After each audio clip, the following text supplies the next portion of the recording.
കൊല്ലത്ത് മദ്യപിച്ച് വാഹനമോടിച്ച് അപകടം വരുത്തിയ വനിതാ ഡോക്ടർക്കെതിരെ ഭർത്താവ് രംഗത്ത്.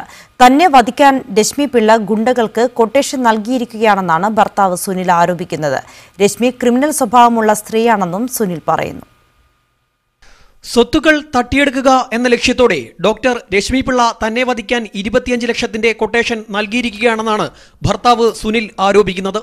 നിരവധി തവണ തനിക്കെതിരെ വധശ്രമം നടന്നു.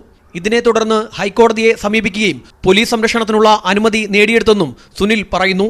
എന്നെ പല പ്രാവശ്യം ആക്രമിക്കാൻ ശ്രമിച്ചു. അതിനുശേഷം ഞാൻ എൻ്റെ ഓഫീസിലുള്ള 1-2 പേര് എൻ്റെ കൂടെ ഇല്ലാതെ യാത്ര ചെയ്യാൻ പറ്റാത്ത സാഹചര്യം എനിക്കുണ്ടായി.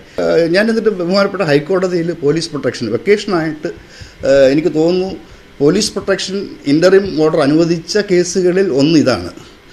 കാര്യം വെക്കേഷൻ കോടതി എന്ന് പറയുമ്പോൾ ആ സമയത്ത് അയാളൊക്കെ പോലും അതിൻ്റെ ഗൗരവം മനസ്സിലാക്കിയിട്ട് ബഹുമാനപ്പെട്ട ഹൈക്കോടതി പോലീസ് പ്രൊട്ടക്ഷൻ അനുവദിക്കുകയായിരുന്നു. രശ്മി പിള്ളയുടെ ദൃശ്യങ്ങൾ പകർത്താൻ ശ്രമിച്ച മാധ്യമപ്രവർത്തകരെ കയ്യേറ്റം ചെയ്ത 3 പേർ കൊട്ടേഷൻ സംഘത്തിലെ അംഗങ്ങളാണെന്നും സുനിൽ പറയുന്നു.